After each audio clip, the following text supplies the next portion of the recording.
Organisation. त्या organisations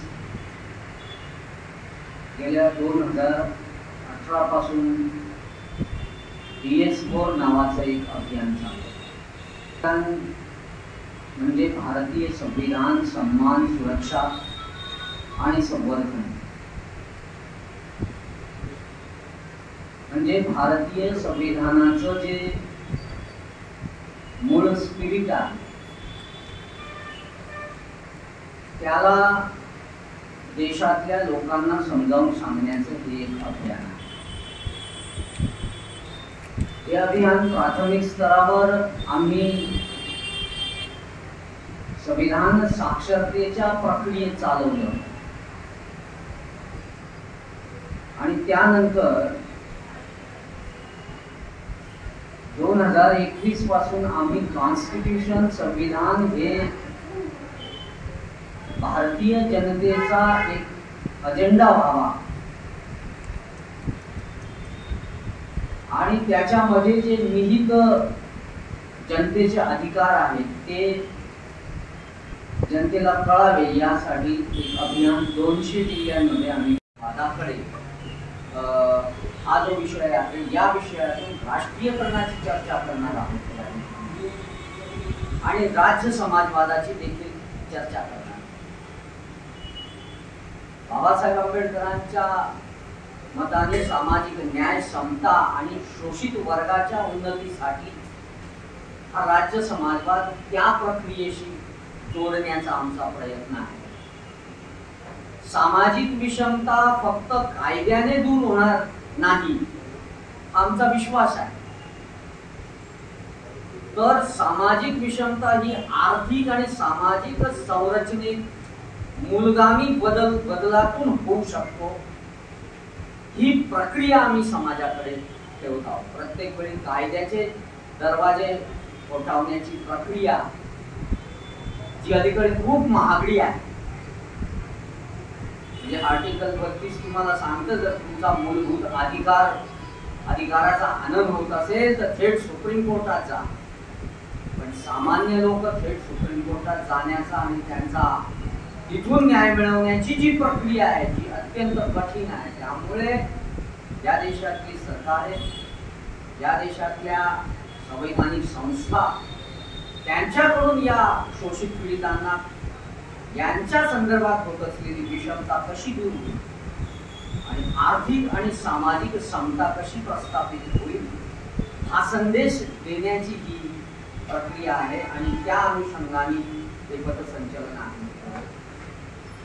याच्यामध्ये आम्ही मुख्य अतिथी म्हणून मूल निवासी शीतल मरकामजी यांना बोलवलं आहे, जे आपल्या भाषणामध्ये त्या प्रक्रियेत आम्ही हा विषय समाजाला सांगू इच्छितो की आता नॅशनलायझेशनची काय आवश्यकता आहे, या देशाला राज्य समाजवादाची काय आवश्यकता आहे, या देशातल्या लोकतंत्राचा पाया मजबूत व्हावा या अनुषंगाने जनतेचं नीट आणि नेटकं प्रबोधन कसं व्हावं, त्यांनी काय विषय घेऊन चालावे आणि संविधानाला एक काय म्हणतो आपण आम्ही या प्रक्रियेतून जनतेसमोर करत राहिलो आणि संविधान प्रबोधकांनी काय सांगायला हवं जनतेला प्रत्यक्ष याच्या संबंधाने एक गणसभा देखील आम्ही घ्यायला लागलो. ती पहिली गणसभा 22 ऑक्टोबर 2023 ला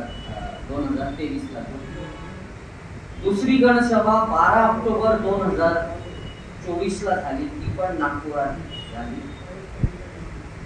संविधान चौक ते संविधान मैदान अर्थात ते मैदानाचं नाव इंदोरा ग्राउंड आहे, परंतु आम्ही असं ठरवलं की या मैदानाला इंदोरा ग्राउंड न म्हणता याला संविधान मैदान म्हणावं आणि तो एक आयाम संविधान चौक ते संविधान मैदान असा एक आम्ही रूट मार्च करायचं ठरवलं.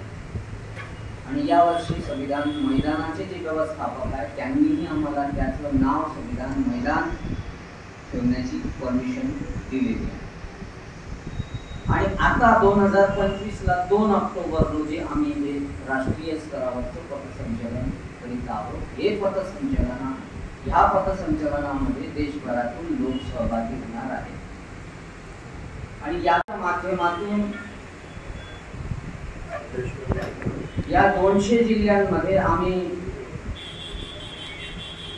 संविधान सांगणाऱ्या, कारण याआधी संविधान बचाव अशी आंदोलनं फुले आंबेडकरी किंवा संविधानाच्या अनुषंगाने संविधानाला मानणाऱ्या किंवा जाणणाऱ्या पक्ष संघटनांकडून असं संविधान बचाव वगैरे असं अभियान चालवलं जात होतं.